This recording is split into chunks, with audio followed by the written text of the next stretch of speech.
വലതു ഹാൻഡിലുകൾ ചർച്ച ചെയ്യുകയാണ്. CPM ഇടതുപക്ഷം LDF നശിപ്പിച്ചു കളഞ്ഞിരിക്കുന്നു ശൈലജ ടീച്ചറിനെ. ഇങ്ങനെ ഒരു ഒഴിവാക്കലുണ്ടോ, ഇങ്ങനെ ഒരു ഒറ്റപ്പെടുത്തലുണ്ടോ എന്ന്. ഇങ്ങനെ ശൈലജ ടീച്ചറിനെ ഒറ്റപ്പെടുത്തി എന്ന് പറഞ്ഞു വലത് ഹാൻഡിലുകൾ ഇങ്ങനെ വലിയ പ്രചാരണങ്ങൾ അഴിച്ചുവിട്ടപ്പോൾ പേരാവൂർ എന്ന നാട് സ്പന്ദിക്കുക. എന്തിനാണെന്നറിയോ?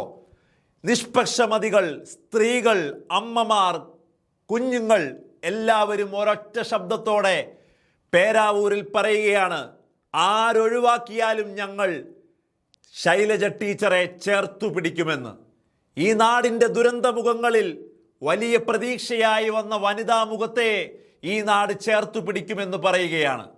നോക്കൂ നിങ്ങൾ, വലതുപക്ഷം പറഞ്ഞത് അവർക്ക് തന്നെ തിരിച്ചു കൊള്ളുന്നു ഈ രാഷ്ട്രീയ പകലുകളിൽ എന്നുള്ളതാണ്. പേരാവൂരിൽ വലിയ ഒരു കൂട്ടമായി ജനങ്ങൾ സംസാരിക്കുകയാണ്. പേരാവൂർ ടീച്ചറിനെ കാത്തിരിക്കുന്നു എന്ന് പറയുന്ന രീതിയിൽ അവിടുത്തെ ജനക്കൂട്ടായ്മ സ്പന്ദിക്കുന്നു എന്നാണ് ഇപ്പോൾ പുറത്തു വരുന്ന വാർത്തകൾ. പേരാവൂരിൽ സണ്ണി ജോസഫ് കൃത്യമായി വിജയിക്കുമെന്ന് പറഞ്ഞിരുന്ന ശബ്ദം പയ്യെ താഴുകയാണ്. ടൈറ്റ് മാർജിനിൽ ഒരു ഫൈറ്റാണെന്ന് പറഞ്ഞെടുത്ത് ടീച്ചർ അപ്പർ ഹാൻഡ് എടുക്കുന്ന അവസ്ഥയാണ് വരുന്നത്. 100% കോൺഫിഡൻസോട് കൂടി പേരാവൂരിലേക്ക് ശൈലജ ടീച്ചറിന് പോകാമെന്നുള്ള രീതിയിലേക്ക് ഈ രാഷ്ട്രീയ കേരളത്തിൻ്റെ മനോഗതി മാറിയിട്ടുണ്ടെങ്കിൽ അത് പ്രതിപക്ഷം ഉണ്ടാക്കി വെച്ചതാണ് എന്ന് തന്നെ പറയേണ്ടി വരും. നിഷ്പക്ഷ വോട്ടർമാരുടെ മുമ്പിൽ പോലും ഒരു സെന്റിമെന്റ്സ് ഉണ്ടാക്കാൻ ആ പ്രചാരണത്തിന് സാധിച്ചു എന്നുള്ളതാണ്.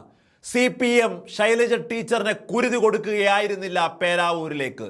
6 തവണ ജനവിധി നേടിയിട്ടുള്ള, 6 തവണ മത്സരിച്ചിട്ടുള്ള ശൈലജ ടീച്ചറിനെ ഉറപ്പായിട്ടുള്ള മറ്റന്നൂരിൽ വീണ്ടും മത്സരിപ്പിക്കുകയല്ല, KPCCയുടെ തലതൊട്ടപ്പൻ മത്സരിക്കുന്ന പേരാവൂർ തിരിച്ചു പിടിക്കുക എന്നുള്ള ദൗത്യം സംസ്ഥാന കമ്മിറ്റി ഏൽപ്പിച്ചപ്പോൾ തൻ്റെ ഇടത്തോടെ ഏറ്റെടുക്കുകയാണ്.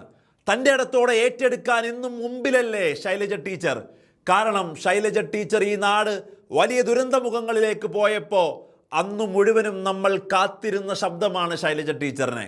ടീച്ചറുണ്ട് എന്നൊരു ചിന്ത ഈ നാടിലെ ഓരോ കുടുംബത്തിനും തോന്നുന്നു എന്നുള്ളിടത്താണ് നമുക്ക് ഒരു ജനനായകനെ നമുക്കിങ്ങനെ ഓർത്തു വരിക. കഴിഞ്ഞ ദിവസം VD സതീശൻ പറഞ്ഞ പോലെ സർക്കാർ ഉണ്ടാകണമെന്ന്, ഒരു സർക്കാർ കൂടെ ഉണ്ടാകുമെന്ന് ജനങ്ങൾക്ക് ഫീൽ ചെയ്യുന്നുണ്ടോ, നിങ്ങൾക്ക് ആ ഫീൽ ഉണ്ടോ എന്ന് ചോദിച്ച സതീശനുള്ള മറുപടി കൂടിയാണ് ശൈലജ ടീച്ചറിൻ്റെ കഴിഞ്ഞകാല പ്രവർത്തനങ്ങൾ. ഈ നാട് ഏതൊക്കെ സമയത്ത് ദുരന്തങ്ങളിലേക്ക് പോകുന്നോ ശൈലജ ടീച്ചറിനെ, ഈ നാടിൻ്റെ മുഖ്യമന്ത്രിയെ പിണറായി വിജയനെ, ഇടതുപക്ഷത്തെയൊക്കെ കാത്ത് കേട്ടിരുന്ന ഒരു കാലമാണ് കഴിഞ്ഞ 10 വർഷം എന്നുള്ളത്. പേരാവൂർ കടന്നു പോകുന്നത് വലിയ ഫൈറ്റിലേക്കാണ്. അവിടെ ഒരുപാട് പേർക്കും സണ്ണി ജോസഫിനി എന്നുള്ളതാണ്.